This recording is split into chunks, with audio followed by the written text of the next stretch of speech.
know. Is that the intro? Okay, sure. Yeah. Optimus Prime fucking Fucking a washing machine. it should just be that with like no context. It should just be us saying Optimus Prime fucking a washing machine. That's it. Off we And then go. we drop in Purple Lamborghini by Skrillex into the cut. What context could you possibly have for Optimus Prime fucking a washing machine? Even with context, it probably doesn't make any sense No. or make it any better. So we should just start with non sequiturs like that. I get all the time. We do tend to start with non sequiturs if you listen to them out of context. Like, see, you guys have like the benefit of like saying it, but I watch it back and then I edit it and I watch the episodes back as well. Like every episode that we've ever put out, I've at least listened to 3 or 4 times You because kind of have to. I kind of have to, and also like it's just good quality assurance to see like, all right, next time don't do that kind of stuff. And sometimes I lose the context of what we were saying. And this is also very true. So my therapist apparently stumbled across one of the clips that I made for the show, which was just one of our it was just one of our cold opens. And it was just the cold open was just silence. And then me asking John if he's ever seen a dead man's penis, and John just saying, "I'm looking at one right now," and that was the intro. And I went, "Well, I'm glad my therapist saw that. That's cool. Love that for me." I'm totally I fine. don't even remember that conversation. Ah, boy, our cold opens are fucking something else sometimes. That's all I gotta say. Hi, everybody. Welcome to Spark Avengers. My name is Corey. With me is Dylan and John. Guys, how's it going? Great, apparently. Yeah. My weird fears. Well, speaking of weird things to discuss, I was gonna quote Princess Bride, but I don't know the whole monologue. Do you guys know does anyone know the marriage monologue that they can recite? No. All right. I know of it. Yeah, marriage. That's all I got. Close enough. That means just clip that. Yeah. There you go. Throw it in there. If I was a more like invested editor, I would put in more clips, but I don't want to do that. Don't think it warrants it. Takes time. Don't think there's enough juice in the squeeze for that one. Okay, interesting turn of phrase. Well, you never heard that turn of phrase before about there not being enough juice in the squeeze? Oh. I'd say I have. Oh. American thing. It must be an American colloquialism. Yeah. You guys are always squeezing stuff. Gotta get that juice. Trying to get the juice out. Like you can get juice out without squeezing it. You know what I mean? You gotta squeeze stuff to get juice out of it. You know those like old Florida orange juice commercials where you just jam a straw into an orange and that works? Apparently, it doesn't. I'm gonna say that me and John don't know those commercials at all. Oh, you guys don't get you don't get those exported over to you? Weird that we don't get the local Florida network on BBC Two. Oh, just orange juice? It's orange juice. That's all it is. Yeah, but we don't know what the adverts are. Oh, I'm just saying. I mean, it's an old one from like the 90s. I don't know if it's up to date. Do you guys have what orange juice do you guys have? Do you have Donald Duck orange juice over there? No. Oh, Dylan, you're missing out. You'd fucking love Donald Duck orange juice. I don't even know if it's still Of course real. I would. Of course I would love it was like a Donald Duck. subdivision of Disney, and it was just cartons of orange juice that had Donald Duck on it, and then there'd be like a little Donald Duck comic strip on the side. Why wouldn't I love that? Exactly, because you love the DuckTales.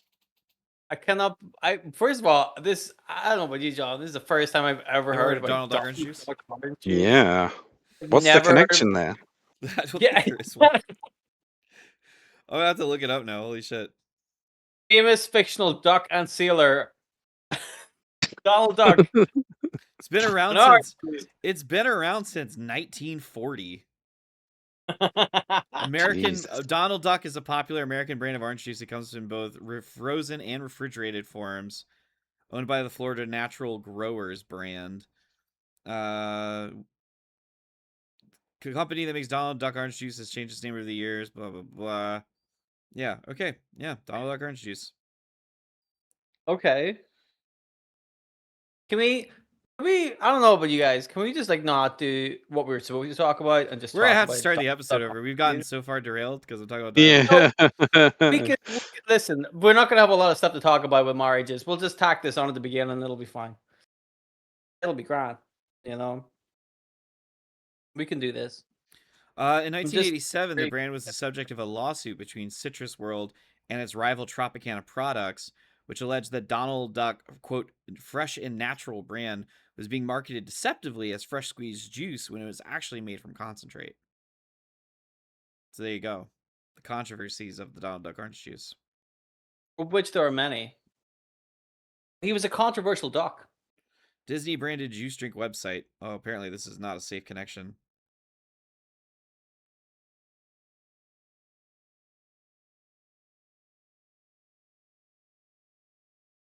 We can wait. Thank you for waiting. No problem. I see. Can you see this well enough, or do I need to turn the volume? Let me turn the I can see Donald Duck. Donald Duck Yeah. orange juice. Oh, there he I've never is. seen that Yeah. before. I've never ever seen that before. That's I was about to say, like, that's really weird. So we Turns have out, not that way. we have stores that specialize in like international foods and stuff. Like in Cincinnati, there's this place called Jungle Gyms. It's this massive grocery store that's broken up into different countries essentially, where you could just buy like food and items from those countries. And I'm curious if we had something, if you guys had something like that in the UK, like what do. American things would you have? And I feel like Donald Duck orange juice would have to be one of those items now. We do have like American stores. A lot of it's just like sweets, candy. They call it American candy stores. Oh, You okay. get like American candy and chocolate and stuff, and cereal. You We get a do lot love of our that. cereal. I would imagine you have that. We have that a lot over here.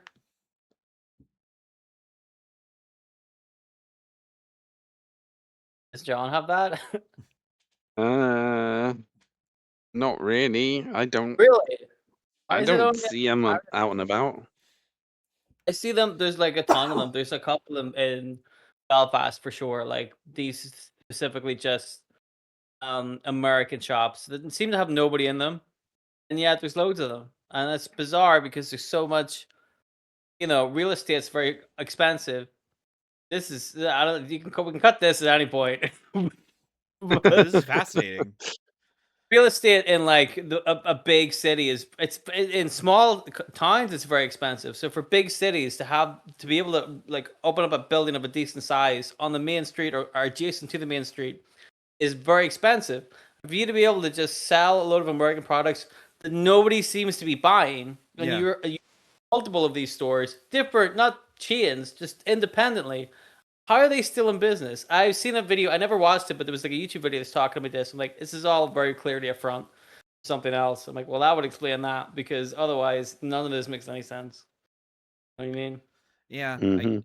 I try to remember like what did I get from like the United Kingdom section of the store, and I just remember Iron Brute and Bovril. Bog roll. Bovril. Bovril. They said bog roll. I'm like, that's just toilet roll. That's just toilet paper. Yeah. Just toilet roll. Just toilet roll. I used to work with a girl, and she came up to me one day like, "Do you want to have some meat juice?" I'm like, excuse me. Like, I got this meat juice. I got this meat juice. It's amazing. You gotta try this meat juice. I'm like, listen, I'm not telling you tales out of school here, but I've lived a long life, my friend. I've experienced meat juice. And then she's like, oh no, it's Bob roll. I'm like, oh, meat juice. I see, because it's juice that tastes like a meat. I understand now. But she called it meat juice, which was she was telling everybody, and everybody was like, no, of course I don't want to drink meat juice. What are you fucking kidding me? You should get the chocolate. Our chocolate's way better than your chocolate. That's what everybody says. It doesn't matter what country they're from. The explanation is always like our chocolate is way better than your chocolate, and I'm allergic to chocolate, so that means nothing to me. Oh yeah, you're allergic to chocolate. You can't have any. I'm sorry, I forgot. That's okay.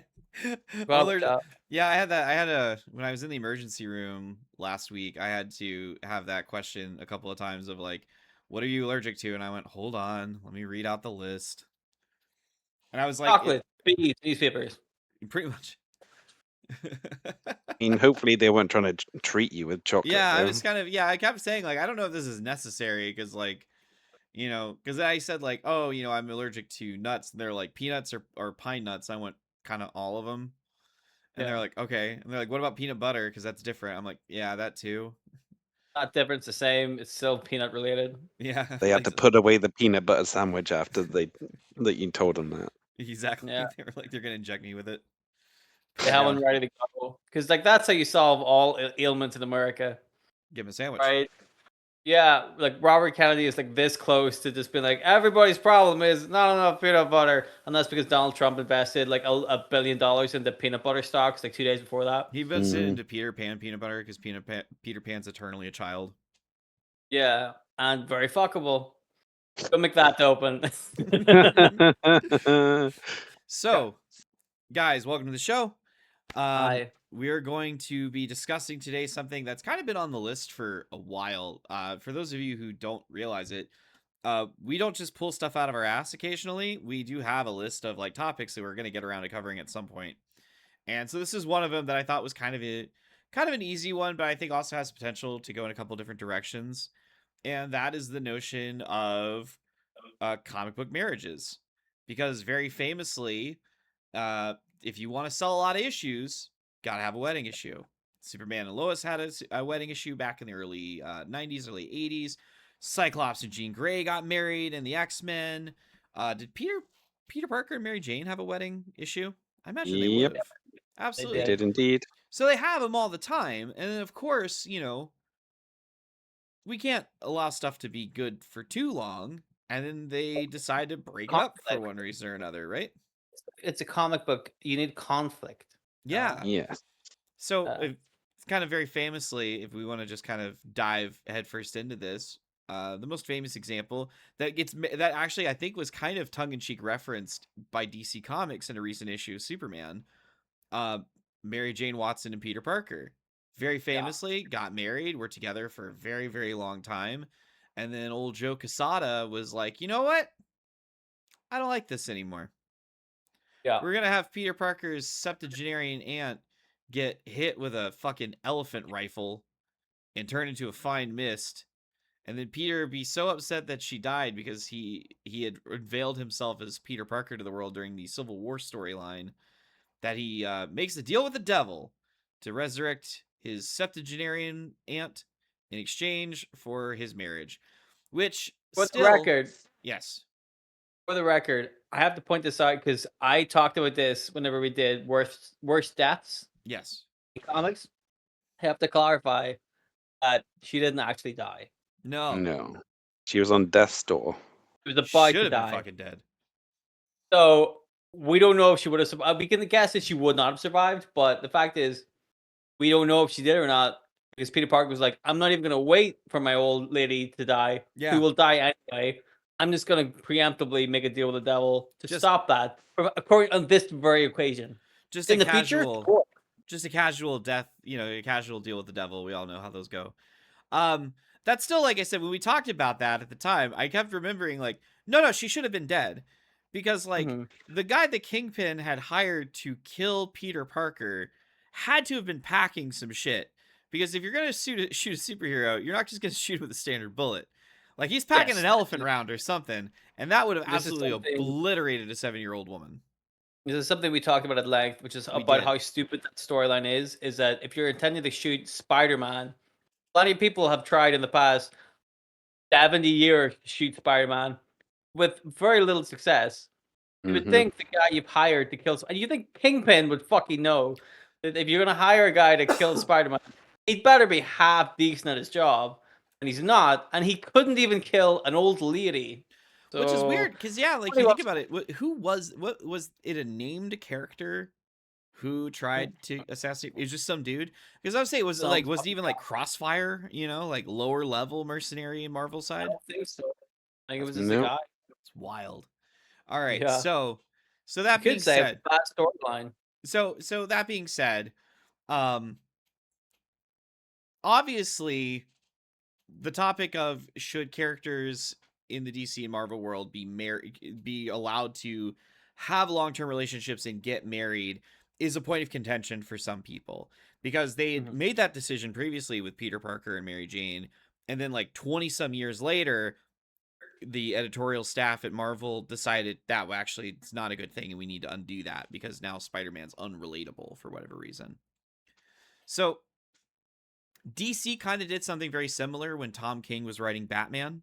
And John, I think you read this run if I'm not mistaken.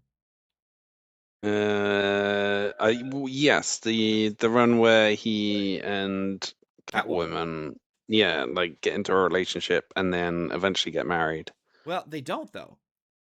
So they Oh yeah, this tease is true. Yes. they tease a wedding like for years. Like the whole buildup is Bruce Wayne is finally like committing to this relationship with Selena Kyle. They're like working together as a unit.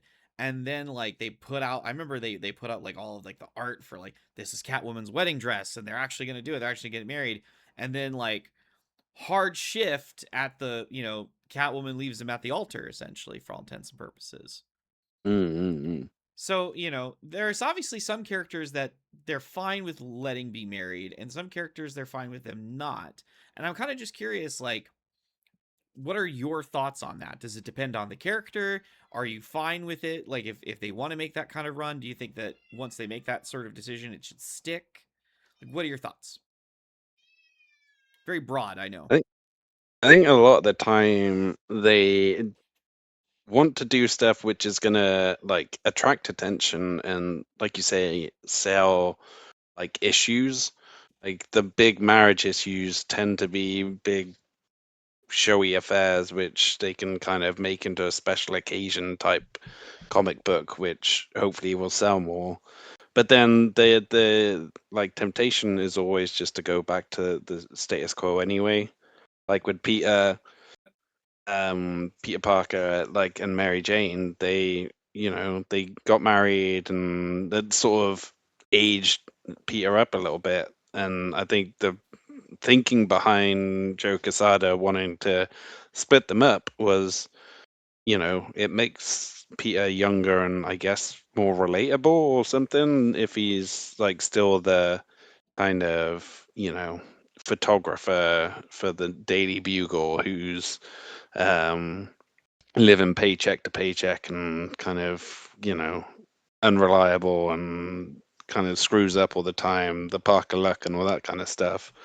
But I don't know, that's kind of static storytelling in a way. Like there's no progress, no growth or anything. Whereas, like, I thought the marriage with Mary Jane in particular was like something that kind of pushed both characters forward and helped them grow. So Yeah.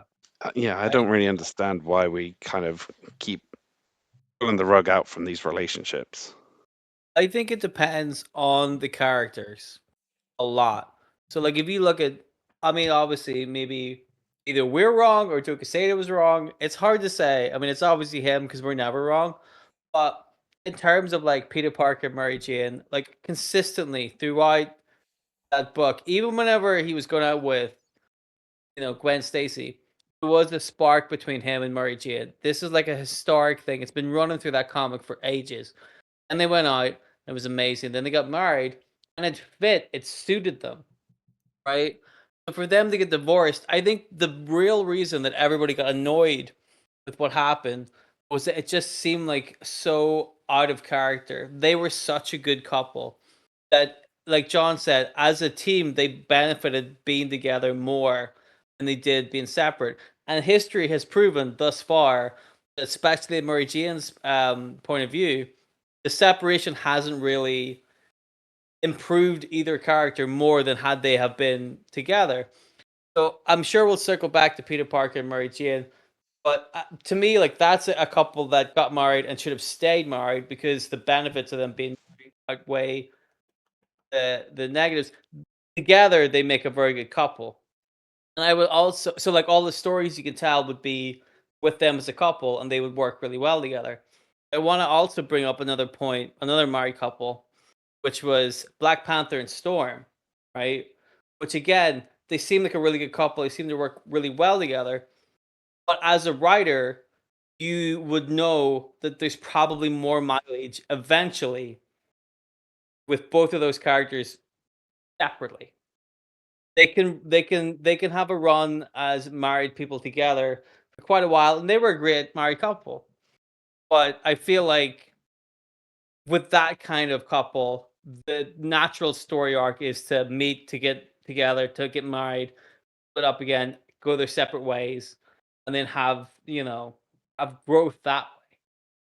Does that make sense? I feel like the potential for that marriage is more in the marriage and the divorce. Whereas with Mm. Fred and Mary Jane, I feel like the potential is of them as a team because they work so well together. And it says a lot about Joe Quesada and a lot of people at Spider-Man for them to just ignore all of the 20, 30 Yeah. years of writing that established Mary Jane and Peter Parker as a great couple. And it also says a lot where those people can't recognize what a great couple looks like.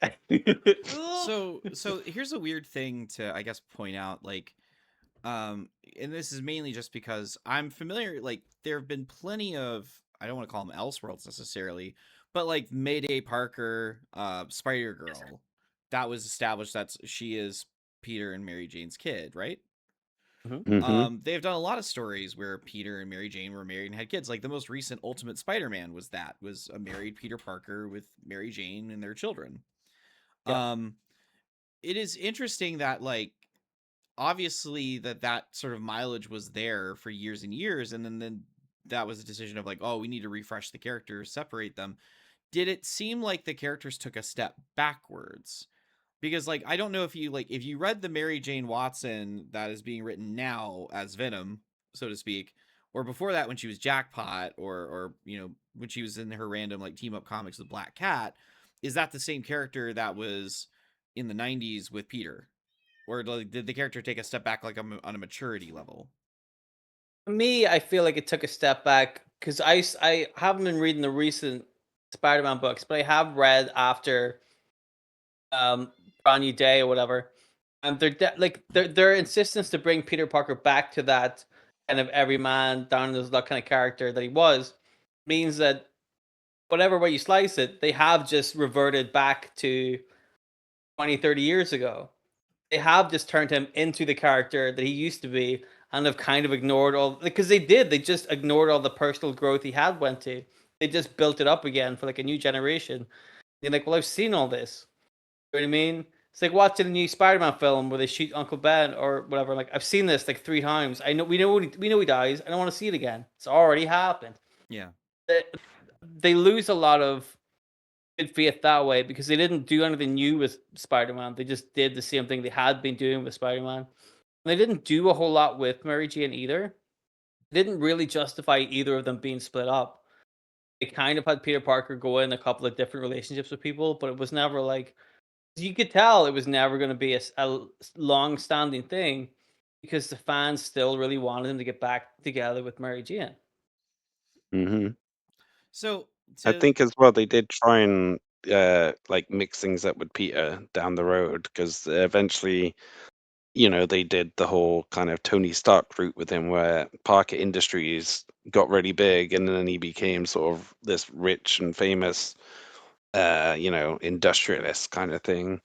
And but then I don't think people really liked that and enjoyed that with, Peter basically being a Iron Man ripoff, like traveling the world and having gizmos and stuff. And so I don't know. It's like a hard thing though, because I guess this is the thing with comic books is you want to like push these characters in new directions and do something new and interesting that might create some buzz. But at the same time, deep down, I think people do want to see like the stuff that they're familiar with or the stuff that they grew up reading, even if it Mm. means that like the characters end up sort of stuck in Arrested Development. so that's I'm gonna ask a question really quick in regards to to kind of, let's kind of move back away from Peter and Mary Jane in particular, and let's look at another set of characters. Cyclops and Jean Grey. They were attached at the hip from basically the 1960s on. They kill off Jean for the Phoenix Saga. They introduce Madeline Pryor, who's just looks exactly fucking like her, because Claremont was like trying to get rid of Cyclops as a character, and they just brought him back for X Factor anyway. Anyway, they put him back with Jean Grey, and then Morrison comes in and rattles the cage, separating Jean Grey and Cyclops in a very like way that's usually done that characters don't get back together, which is affairs and cheating, where Cyclops cheated on her with Emma Frost, and then they broke them up, and then Cyclops was Emma Frost for a very long period of time until post.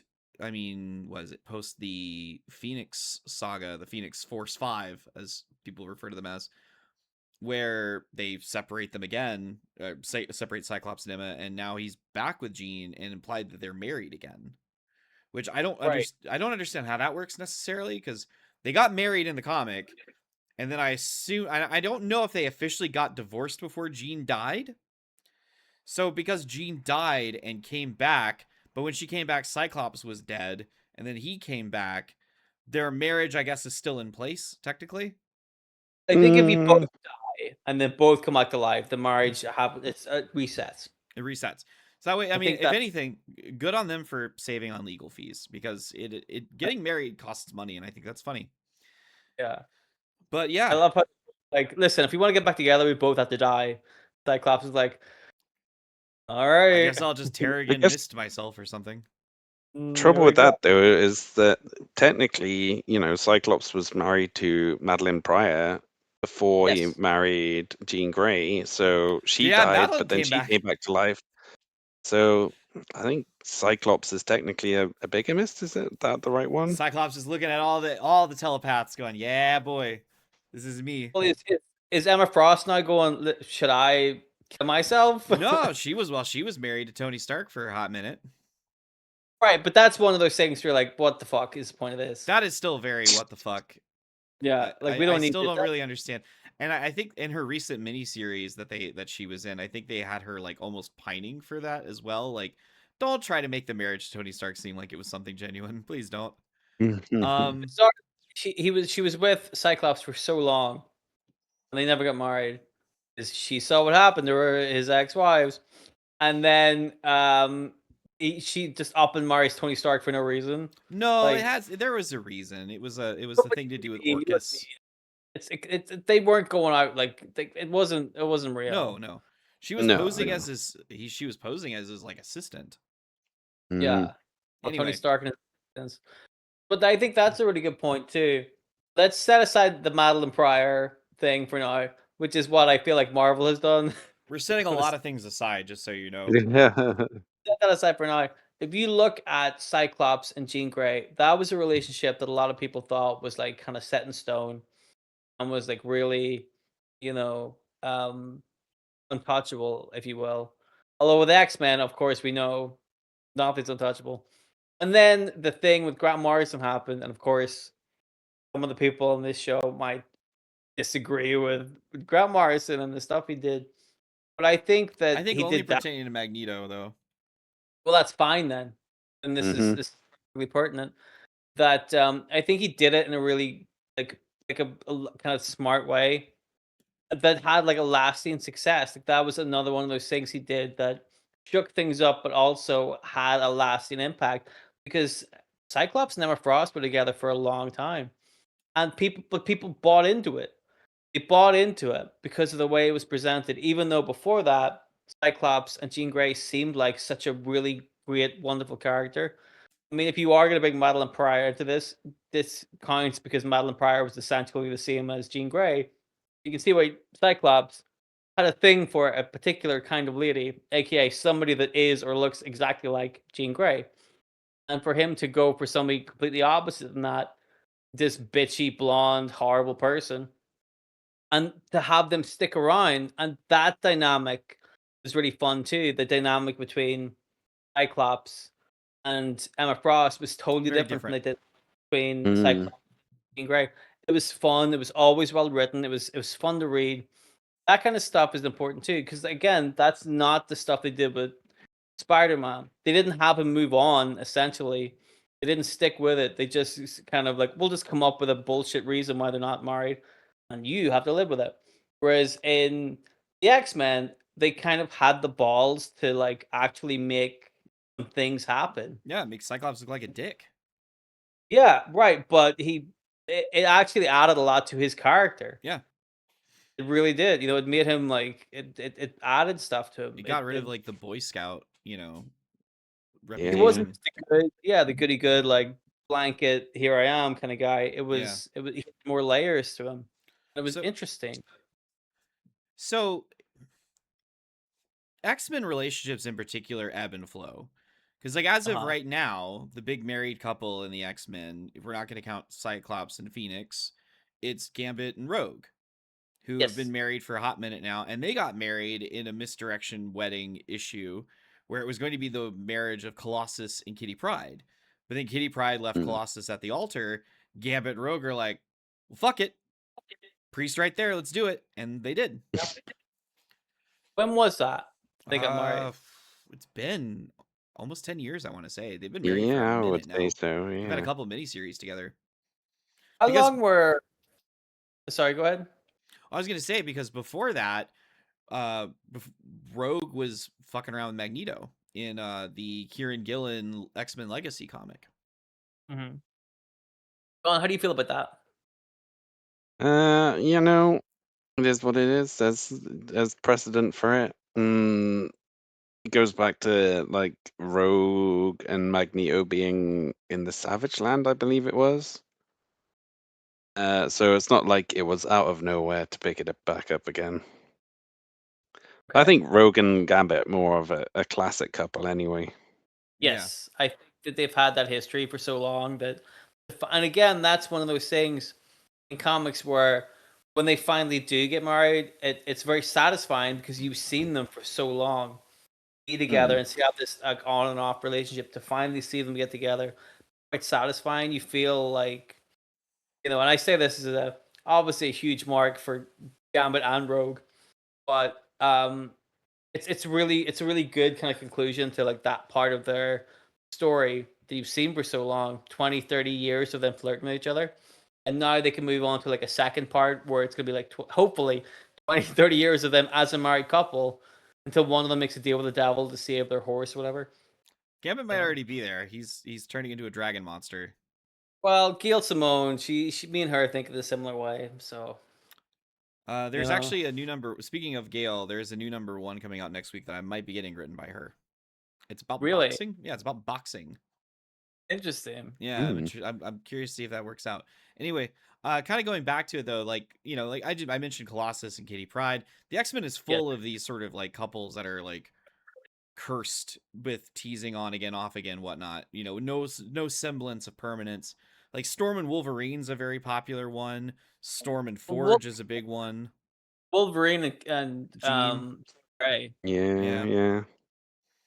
So like the Wolverine, like any like preteen woman that comes along. Well, it's oops. I mean, you could say no, but also he goes away with them for adventures for like months at a time. Like that's a little sus.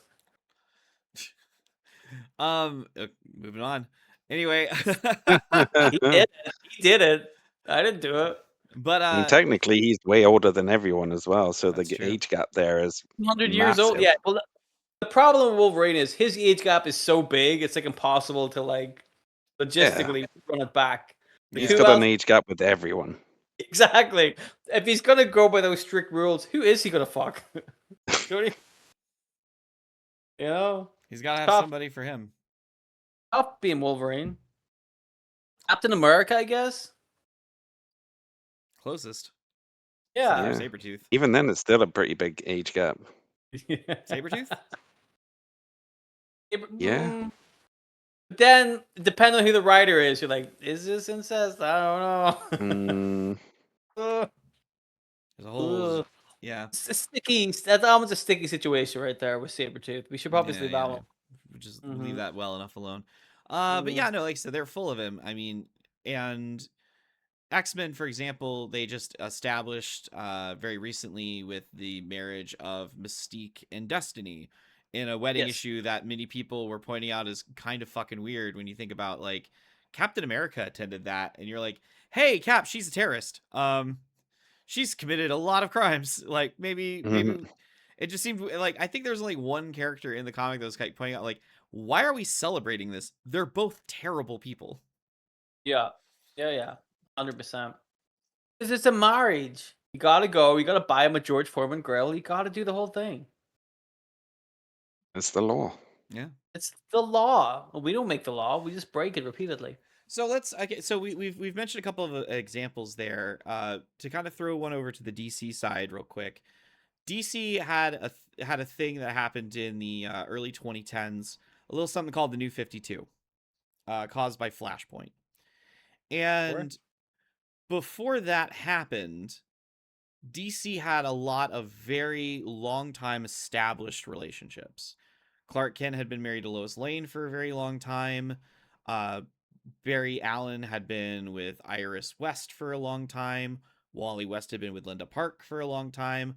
Oliver Queen had been married to Black Canary for quite a long time. There were a lot of very established relationships. And the New 52 was sort of an excuse for them to just blow all of that up. And like that was one of the big things that they did was like when they first did New 52 Superman, he like Clark Kent was such a loser that Lois Lane just kind of looked her nose down at him for all intents and purposes. So Superman kind of had an unrequited thing with Lois Lane until, coincidentally enough, over on the Wonder Woman side, they got rid of Steve Trevor, and suddenly you can pair up Superman with Wonder Woman, and that was a thing for a while in DC. That was very confusing for some people, and some people liked it, and yeah. But that was a big thing about that was it kind of undid a lot of these relationships. And I remember like people like I think Dan DiDio, who was kind of orchestrated the whole thing, was like, "Oh, well now we've opened up storytelling. No one has their hands tied anymore. Like you can have like Superman like having, like having a relationship with some new character and not be held down by Lois Lane." Not realizing that a big appeal of Superman was sort of like the fact that he did have a Lois Lane, like he did have this person that he was absolutely dedicated to, and removing Right. that removes a core aspect of his character. I It's think kind of so. like another thing that New 52 did. I'm a big Green Arrow fan. They took the Mhm. politics out of Green Arrow, and he became like a high tech archer, and it's like that's not Green Arrow. That's Tony Stark with a bow and arrow. Mhm. But when you take away that Oliver Queen is a loudmouth liberal left wing asshole who has no problem voicing his opinion, you remove a huge aspect of his person. Well, these days you're not allowed to have a comic book political opinion anymore because of woke. So you just have to. Oddly enough, Ollie still is. That's one of the things they do well over at DC is that Oliver Queen is still very much Oliver Queen. He is still I very opinionated. I really agree with you with what you said about Superman and Lois Lane because the thing about Superman at his core, we've talked about before, is that people think that like Superman's just all like, a big strong guy with lasers. But it's kind of like this like very well-meaning, very innocent kind of like outsider alien coming to Earth and like just being like a really like bastion of good, just standing out, especially in like fucking Metropolis or anywhere in America, by just being like just a genuinely good person. And the thing about him getting married to Lois Lane is like, well, they obviously had like a very cute relationship going on there, and you know that they're going to work really well together. So for somebody to go, oh well, no, Lois Lane and Superman aren't a thing together. Superman can fuck whoever he wants. You're like, well, That's not really his thing. correct. That Hmm. misses the point. He seems like the kind of sweet guy that would settle down, but just somebody that he genuinely cares for. Why would you rewrite history to go? Well, now he can fuck Spider Man if he wants. They cross, Spider Man's got nothing going on. Um, it's just a weird like again like a kind of like a misunderstanding of the character. You kind of go, no, he can sleep with anybody. Like that's not really what Superman's about. Like Yeah. it's a weird interpretation to look at Superman and go, that guy should be fucking somebody else. Yeah. Yeah. I think what's It's interesting is like when you run into those characters that do have like multiple long-term established like romantic partners, like if you ever want to like have a fun time, head over into like any sort of Nightwing related message board and pick a fight between the Starfire fans and the Barbara Gordon fans, because they will that, fucking fight. that doesn't sound like a good time to me. They will bicker over who is the better suited partner for Dick Grayson. Right. Yeah, the same could be said for Bruce Wayne between Selena Kyle and Talia al Ghul, or even some of the other characters that Superman has been with That's over the years. that's what I was gonna say. Was that if you're Batman. thinking about a guy who's kind of like happy enough to kind of go from relationship to relationship that already exists in DC and is insanely popular, that would be Batman. You don't have to fuck around with Superman. Batman already has that kind of freewheeling bachelor esque. I'm a millionaire, and then therefore have a free pass to have sex with whoever I want, kind of thing. You can already tell that shit. Like it's already there. Like you Yeah. don't even have to work for it. And he never has. Like he's never, as far as I know, he's never really got married like properly. He's never really been tied down. Like he's the kind of guy No. wanted to spin a yarn where he does go out for somebody for a couple of years, and then just breaks up with them. That's there. You can do that. Yeah. I mean, Elseworlds, he's been married to Catwoman on a couple of different occasions in various Elseworlds, but that's about as good as they get. Yeah, like that's you don't have to mess with Superman Or you know? Batman. Oh yeah, no, But sorry. I'm I get what you're saying saying. you don't have to mess with Superman whenever you can just tell that story with Batman. It seems like again, it seems like people are reading comics and not really understanding the comics of who they are reading. Yeah. You know, It's definitely interesting. And I remember like when what are your opinions on like so John, you're a big Daredevil fan, obviously. Mm-hmm. Daredevil has multiple like established long-term partners. Yes. Do you have a preference when it comes to what character he is shown with? That's my first question. I have a follow-up question for you. Okay.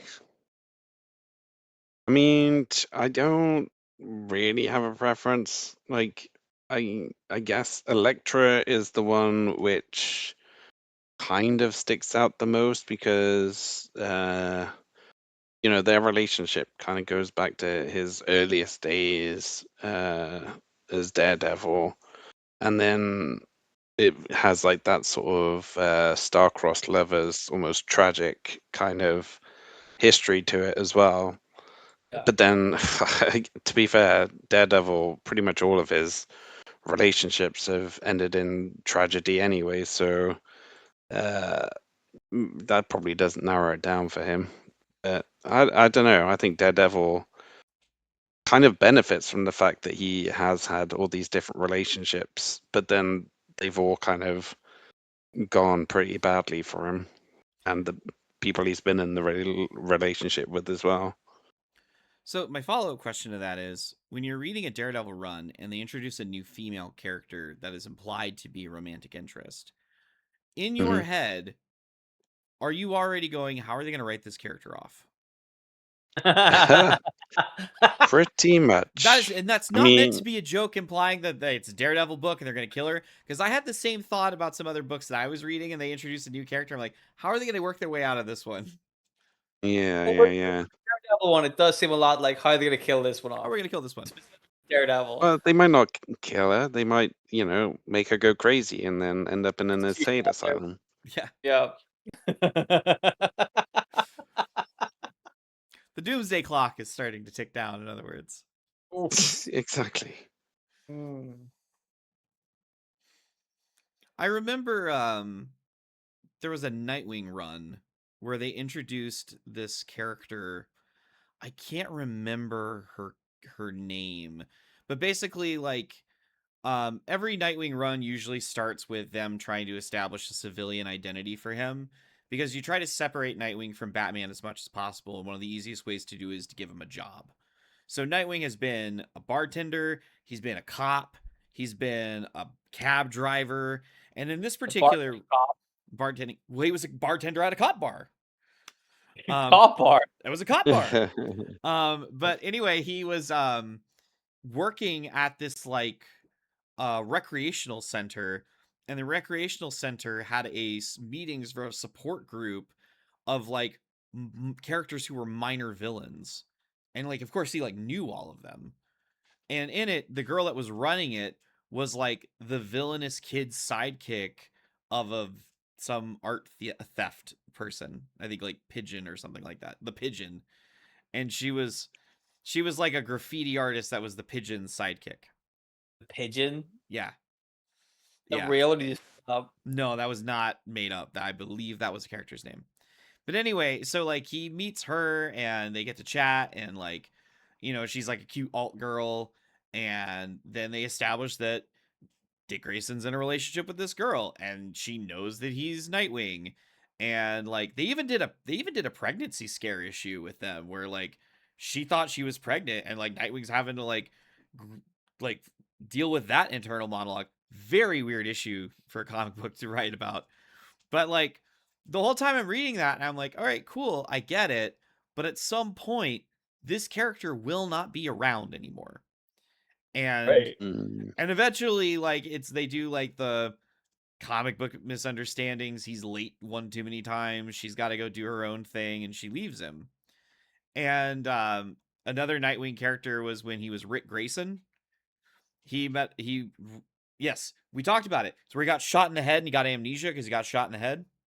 Side Yeah, effect, yeah. get shot in the head, you get amnesia, right? What happens? Yeah. So when he decided he couldn't remember who he was, so he was gonna be his new person, and he renamed himself Rick Grayson. He ended up like dating this bartender at this shitty little bar that he hung out with, and then like the whole time you're like, at some point he's gonna get his memory back, and he's gonna have to break up with this girl because Nightwing's not gonna just be dating some random bartender. So sure enough, he gets his memories back, and he goes, "Oh, I'm not that person anymore. I don't feel that way about you anymore. Maybe I can give you a shot." And she's like, "You're not Rick Grayson. You need to leave." And he's like, "Got it. Cool." It's always interesting. Nightwing always comes away unscathed in these breakups, where it's like the other person has to do the breaking up with him, and he just gets sad about it for a couple issues, for like not even a couple issues, a couple pages, and then like next issue he's moved on already. Mm-hmm. But it is interesting when like there are the characters that you strongly associate with certain characters, and then there's the characters that feel like you're just wasting your time. Right. And I don't know why, and that's what a bizarre problem to have, because like as John was saying, you don't want it to feel stagnant, like, you know, hundreds of issues of Dick Grayson dating Barbara Gordon. You need to break them up at some point so that you can write them getting back together and make everybody happy again. But does it feel weird to introduce characters that you don't feel are going to have like a long-term staying power? Not just as like a relationship thing, but like the second Nightwing stops dating this girl, you're never going to see this character again. Yeah. I think because a lot of that is very, I would say a lot of that kind of thing is very intentionally written to be a timed event, right? If Nightwing meets somebody that we don't know, we've never met before, and goes out with her, that seems very much like this is either going to last until the end of this current writer's run, Yep. or the beginning of the next writer's run. Like, it doesn't seem like this character's been introduced to be a long-term like investment kind of person. It's going to be nobody's favorite. We could talk about that very recently with Paul that we I was did. actually thinking of Paul just now. That was a guy that was introduced that nobody who read those comics at all bought into because they thought this is a very short-term investment. This is going to be either the end of this guy's run or the beginning of the next guy's run, and it's still Joe Kelly. Or has it moved on? Joe Kelly I didn't think it's introduce Paul though. yeah. I don't I'm think. pretty sure it's still Joe Kelly. Was it that introduced Paul? Yeah. Okay, so during his run, he introduced a guy, went out with Mary Jane that was very controversial, nobody liked, and then he killed him off either to go along with his storyline or because of the fact that nobody liked him. We don't know. Like, whenever he was introduced, nobody was like, "That's who Mary Jane's going to be going out with Sorry, forever." Never. Paul Rabin was created by Zeb Wells, not Joe Kelly. Oh, sorry. Was that the guy before Joe Kelly? Yes, because I think Joe Kelly was before, and when Zeb Wells took on the book, he was the one who introduced the Paul character. Yes. So Zeb Wells was before Joe Kelly. No, I think Zeb Wells is current, is he not? Is he? Have I got that backwards? Did Kelly introduce him? I thought it was Joe Kelly on the book now, but I thought it was Joe Okay. Kelly in the book. If he's writing now, then yeah, it's Joe Kelly. Then Yes. that's, but Zeb Wells is the person who created Paul. Right. So then, previous writer wrote it in. Joe Kelly ran with it and then killed him off. That's what I mean. Like, whatever Kelly inherited this character, did he think, all right, this is gonna this guy's gonna last forever? Or did he think, I'm gonna write a really convoluted story involving the Shocker somehow in order to kill this guy off? Never forget. Yeah. Put a little text. Whenever we said that, put a little text on the thing. This is never forget Never for forget. the YouTube video. But it seems like that kind of thing where if you introduce a new character to have a relationship with an already established character, a lot of the time that character isn't seeing it through more than 2 runs. And that happened with Spider-Man whenever they did split Mary Jane and him up. He would go out with people. Some of them were new people, some of them weren't. But those people would just last a run. Or maybe not even a run. Like they and it was that kind of thing you were saying where you're like, I know this isn't gonna stick around. You're just waiting for Peter Parker, like you said, to miss one too many dates because he's Spider-Man. Yeah. Or whatever. Like these same hackney cliches. At least whenever Peter Parker and Mary Jane were together, they didn't have to worry about that shit. It was frustrating, but they could like understand it. Like they even did like episodes where they went to therapy and stuff. Because Mary Jane was frustrated that she was trying to explain this to a therapist without trying to Reveal admit infectious that venom. to admit that she's going up with Spider-Man. Oh. So she's trying to be like, oh, my husband is always like late all the time, and he's a lot of work commitments. And the guy's like, well, you should really. And she's like, well, I can't because his job is very important, and you know, so like the therapist can't really give her advice because her situation is so incredibly niche. Like that's fun. You can do that. You can do something like that, you know. But they were like, no, fuck that. We'll just bring in Paul instead. So this is going to be a weird question to ask, but kind of just around the room. What is an established like couple that you absolutely go to bat for? That like that it in your perfect run, that's those are the characters that are together in the run. Well, for me, it's either Peter Parker and Mary Jane, or it's Gambit and Rogue. And I'm sorry if that sounds like I've said the same thing for every single podcast we've ever done. But like to me, those guys are like the perfect couples. Yeah. Even like with Rogue and Gambit before they got married, they were still like the perfect couple in that you seem like they felt like they were meant for each other. Marriage or not, they were like they should be together. And Peter Parker and Mary Jane are like that's I'm still gutted that they got rid of that because it's perfect. Although I will admit that the Clark Kent and Lois Lane thing, like you just see like the way they wrote those books back in the day, that's like a perfect couple, really, you know. So just as a quick aside before John gives his answer, I always think it's really funny how they put Lois Lane and Clark Kent back together, and that they didn't. So when the new 52 had a really like hard launch and a soft ending because they did this thing called Rebirth in DC where basically it goes back to Dr. Manhattan to follow up on our Watchmen episodes where basically he kind of broke continuity using his powers and in doing so merged some of the universes together. And so what happened was it was revealed that while the new 52 Superman and Lois Lane were doing their thing, the previous continuity Superman and Lois Lane were also on Earth, but they were just living a quiet life together in Smallville. And like there was a threat. The new 52 Superman was turning into like a doomsday monster from this degenerative disease that was killing him.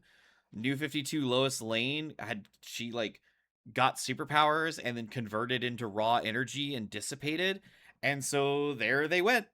And then you have just Superman and Lois Lane back like nothing happened. Just, you know, it was very much when Rebirth started, it was let's clean up the mess as quickly as we can and just move forward. Cool. Well, they did that. They certainly did. I know the only thing they did is they had an issue of Trinity which was a comic that was focused on Superman, Batman, and Wonder Woman, where Superman and Wonder Woman had to have a heart to heart conversation because that Wonder Woman had been dating Superman, and now she was like seeing a different Superman. And he was like, "Hey, I know I look kind of like your boyfriend, but I'm not that, and I'm already a married man. Sorry if this is awkward." Hmm. And slowly but surely, they've just acted like the current Wonder Woman was the original Wonder Woman, not New 52 Wonder Woman as well. Like they have just pretty much done everything to just gradually make like go none of that happened, don't worry about it. Good. Yeah. Anyway, John, floor is yours. Well, I mean, the way I look at it is in comic books, there's not really that many like marriages or relationships that go the distance, really. Like, it isn't exactly like if you're a kid reading comic books, you'd feel pretty doomed, like kind of growing up, like, oh man, I could, have a girlfriend, but we're clearly gonna split up because no relationship lasts. Thanks to Yeah. these comic books telling me this. But I would there's also say, one, really I'd say interject there's, real quick. okay, Sorry, John. But to that point, it's comic books and also pro wrestling have terrible marriages, and that is the two things that we specialize in. yeah, yeah, which is why we're both not married. But yeah, well, I was gonna say there's one relationship that I can think of in comics which has gone the distance, and you know, there hasn't been any of those kind of breakups and getting back together, and that is Reed Richards and Susan Storm, Yeah. who, they got married in, I believe it was the Fantastic Four Annual 3 back in 1965. And here we are, like 61 years later, still together, got two cute Kids. kids. They got their family around them, still stronger than ever. So you gotta Yeah, respect that. There is a that's a weird good one. True revisionist. love. There's a weird revisionist history people have with Invisible Woman and Namor in particular, where they act like she's always been super into Namor, and I find that to be so interesting. It's like, oh, I can tell you guys haven't actually read any of the like mainstream comics. You've just been reading like Ultimate stuff. Yeah. Hmm. Um, that's really funny because for the longest time, this is another DC one. For the longest time, a lot of the JSA relationships were super long term. And I think it's because a lot of like writers didn't feel like you could break up like the little old men and their little old women wives. Until very recently, DC did that with Alan. Are you familiar who Alan Scott is, by the way? Is he the original Green Lantern? He is. He is the Golden Age Green Lantern, whose Wow. lantern was magic and not from space, and his Hmm. weakness was wood. So Yeah. the ring would not work against anything wood. Um, when they did the New 52, weirdly enough, one of the books that came out was Earth 2, which was written by James Robinson. And one of the things James Robinson did was he was like, all right, in this continuity, in this setting, Alan Scott's a gay man. And we'll have gay Green Lantern. Let's roll with it. And, some people really liked it. Some people really didn't like it. Some people were like, well, it's not really Alan Scott. It's this New 52 version. It doesn't matter. And then sure enough, with Rebirth, Alan Scott came out as a gay man and divorced his old woman wife and is now a single old gay man, which is kind of cute in a way because when he came out to his children who are superheroes in their own rights, Jade and Obsidian was an openly gay character in the 1980s. So in a really odd back and forth way, a little old man came out to his son. But yes, that was a long-term marriage that was undone by DC in recent years.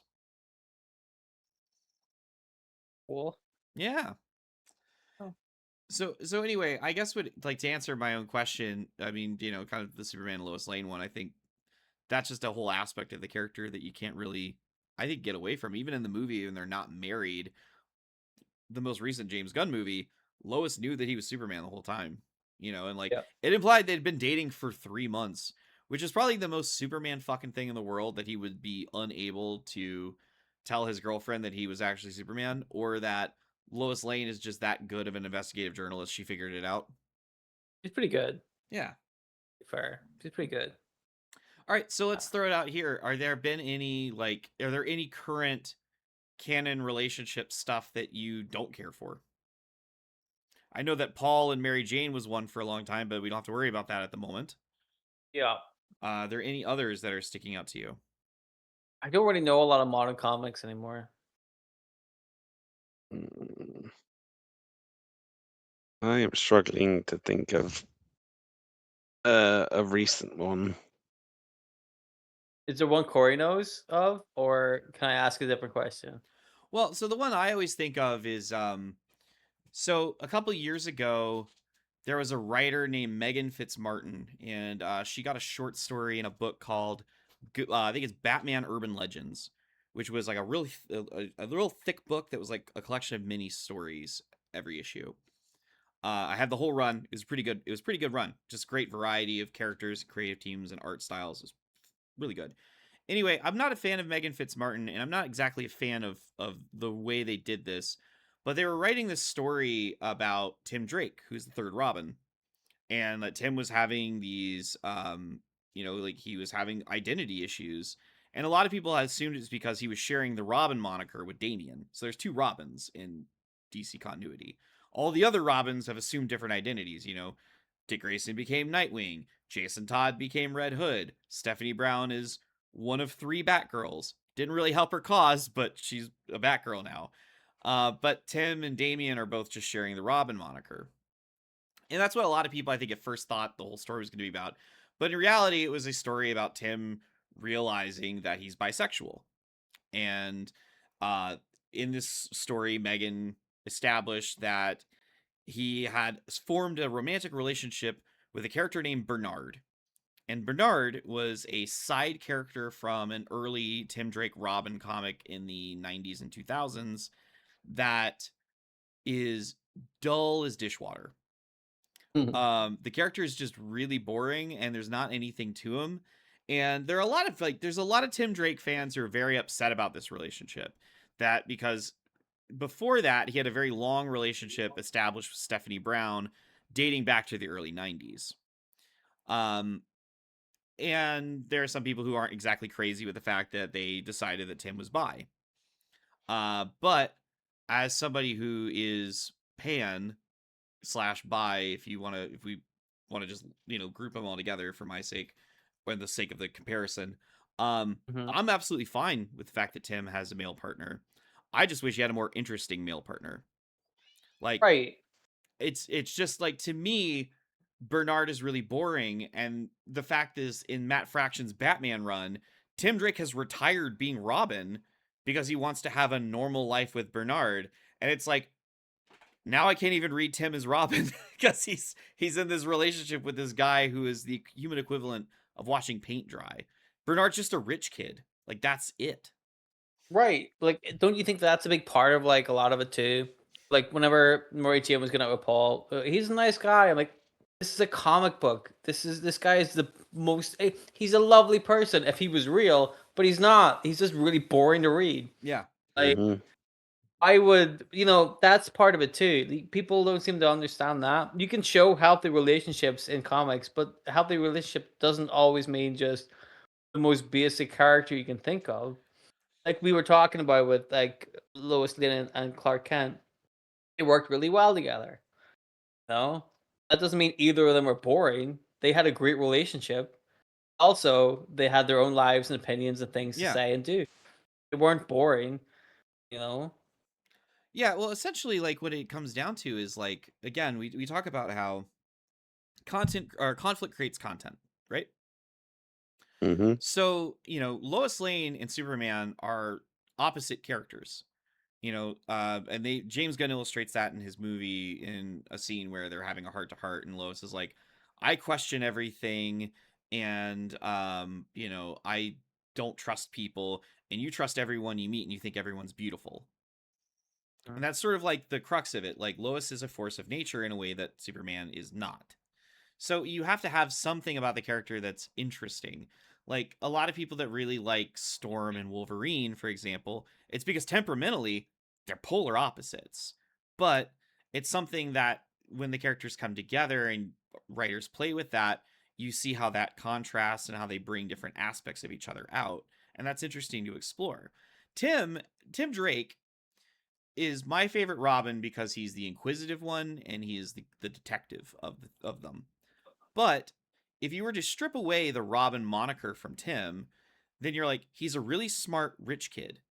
And his boyfriend is a rich kid that is just there's nothing there. Like I have no desire to see them like as any scenes with them at all. It's just not interesting. And kind of like Paul is was created. A lot of people have made the statement that they felt that Zeb Wells had created Paul as an insert for himself. Aww. And that's He wants why that Paul was perfect. Paul like even Peter can't be mad at Paul, that kind of thing, And that nobody wants that. And I think people picked up on that. It's like we're being told this guy's perfect and wonderful, but like I don't care. Right. Why would you? Like, there's no reason in the story to care about this character. Yeah, I mean, you want fire and ice, right? You want people that are gonna create. You want people that are gonna have sparks, like John, Daredevil, and Elektra. Yeah. Exactly. It's more interesting that way. Catwoman and Bruce Wayne, much the same way.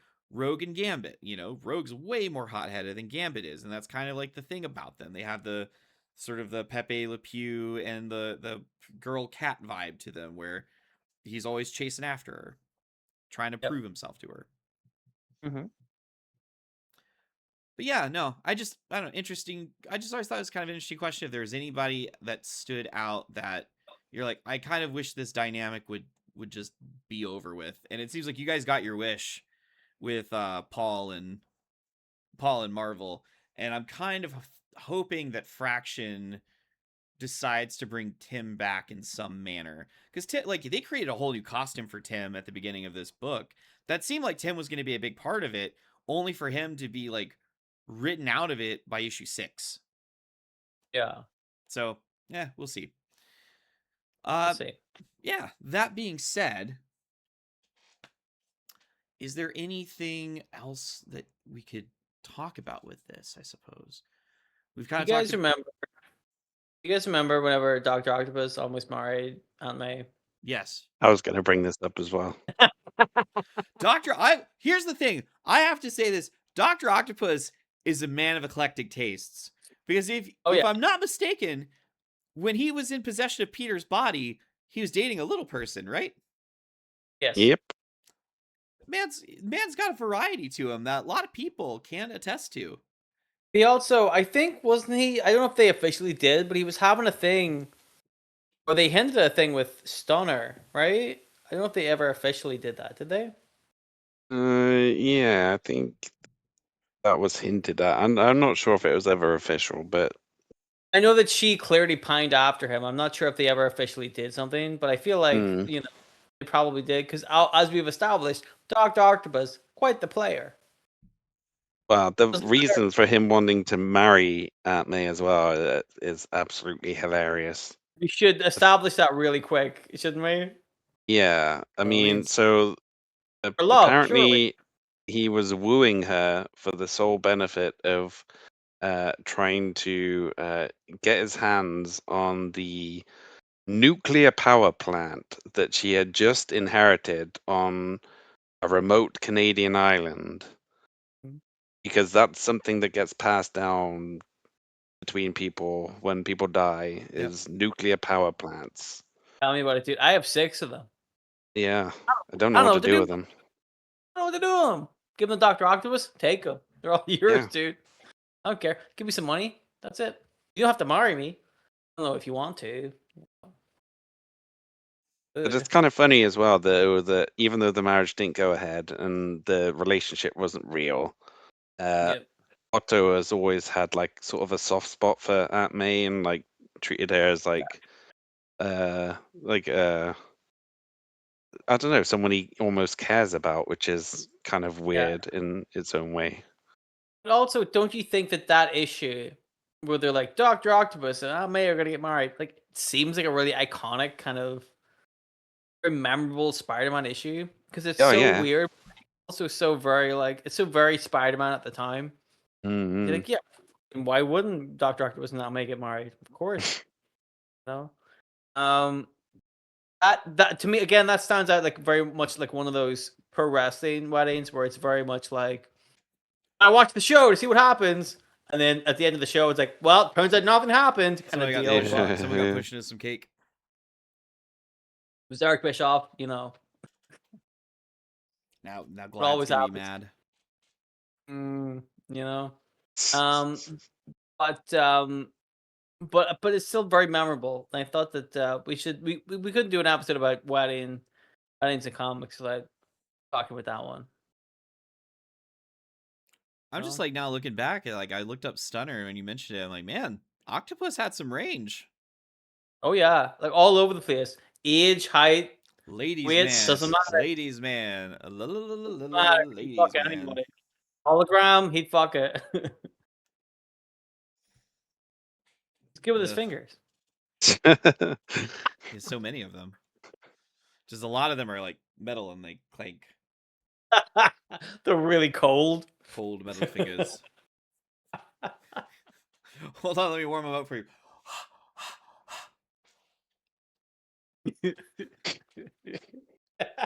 Christ. All right. Is that the note we end on? He surely has an internal heating system for his arms, right? Why would he? I don't think he would. I don't think he cares. This specific purpose. Do you think that Dr. Octopus is a considerate lover? We know he's we know he's got a variety of love, but how's the quality of that love? He's definitely like thinking about how he's gonna have sex with May. He's like considering that for sure. He's running the math. Numbers floating around his head. 100%. I think he's an efficient lover. He'll get in, do the deed, and get out so he can get back to trying to kill Spider-Man. As we all do. Baby, it's been weeks. Oh, that's fine. I'll do it. But then Spider-Man. All right. You know what amazes me? When we did the Watchmen episode, we did not talk about like the Silk Spectre Dr. Manhattan sex scene where he makes the duplicate versions of himself. And she's like, oh, this is weird. He's like, I thought maybe this is something you would want. We didn't talk about that at all. We did not talk about it at all. We also, by the way, I'm proud of us. I recently edited that episode. Not one time did we actually talk about Dr. Manhattan's penis in the movie review. Oh, wow. Sure? Yes, we didn't bring it up at all. We're so mature. In the movie review. In the movie review, we didn't talk about it at all. We talked about it in the comic review, but not the movie review. I think we did. You just cut it out. No, we didn't. We absolutely did not. I think we spent 30 minutes talking about the ending of the movie, which we absolutely did spend half the episode talking about the ending. But we just didn't give ourselves time to get back around to it, I guess. To be fair, the end of the movie was the worst part. Yeah. Didn't have an opportunity. Yeah. It ate up a good bit of time. Yeah, it deserved like I would have just done the whole episode about the end of the movie. You know what I mean? Well, we could have. I cut it off because I was like, we got another 2 hours and 45 minutes to talk about. But like I said, the rest of it was just comic accurate for the most part. So I guess let's put a bow on this before we move on towards the end of the show. When it comes down to sort of character relationships in comics, it seems like, does it just kind of come down to the character? Does it like, I don't know if you want to pin Batman down and say, here's his consistent one and only relationship like you want to do with Superman. Like Wally West, the Flash is one of those characters as well. Like a big aspect of the Wally West character is his marriage to Linda and his 2 children, Jay and Irie. Like that's a huge aspect of the Wally West character is he's a family man.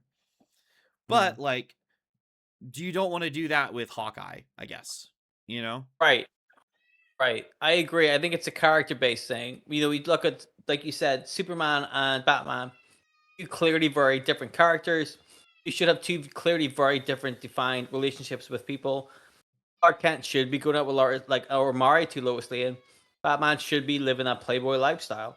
That makes sense. Same with like Iron Man. Yeah. And if you look at Iron Man and Captain America, doesn't Captain America seem like the kind of guy that would just settle down and have a nice picket fence and a kids and a wife? And doesn't Iron Man seem like that playboy kind of philanthropist kind of guy that would just go out and play the field and maybe have the hots for his secretary, but still kind of go out with like different Models. people?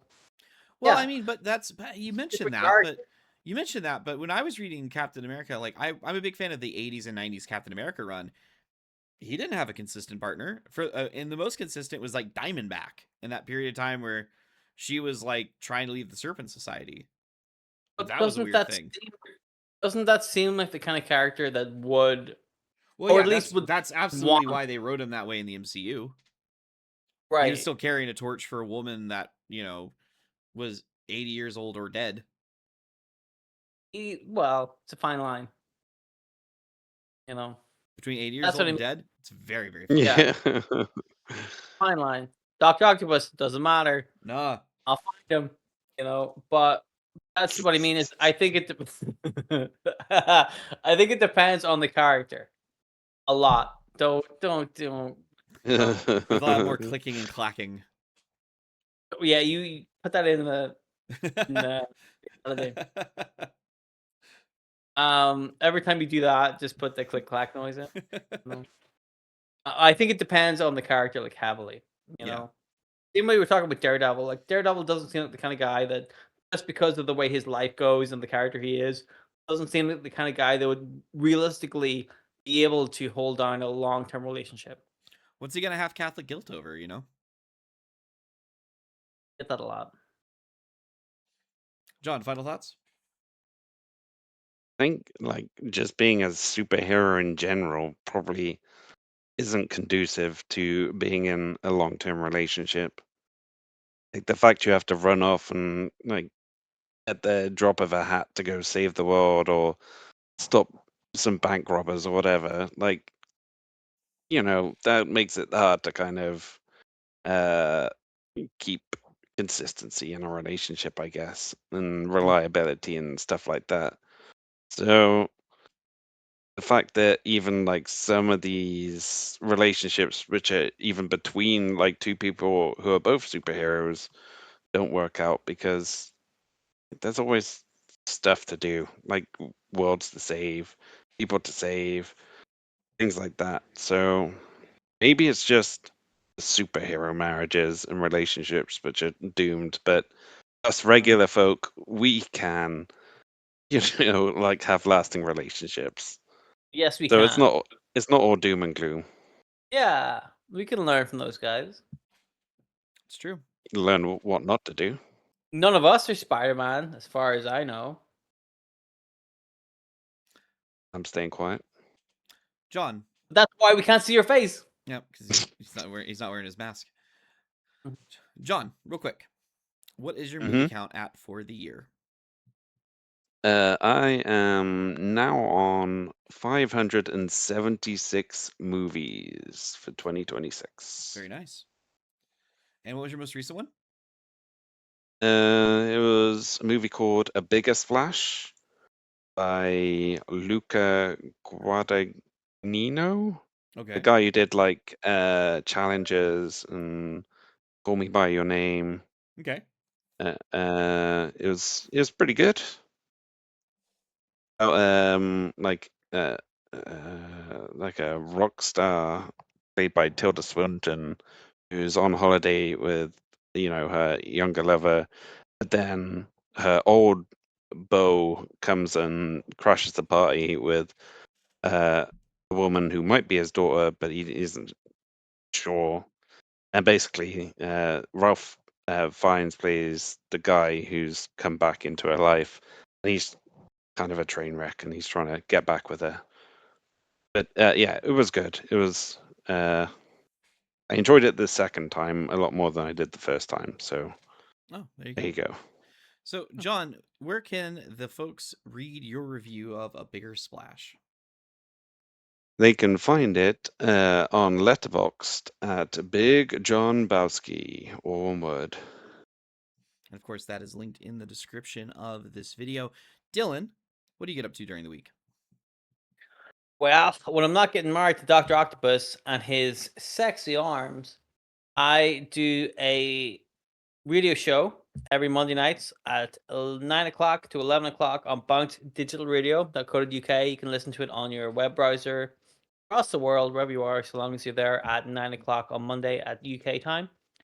I stream sometimes on Twitch at Spooky LaRue, where I draw pictures and I animate those pictures and put them up on YouTube at Team Crows NI, on TikTok at Team Crow Studios. So if you guys could follow all those accounts, that'd be super cool.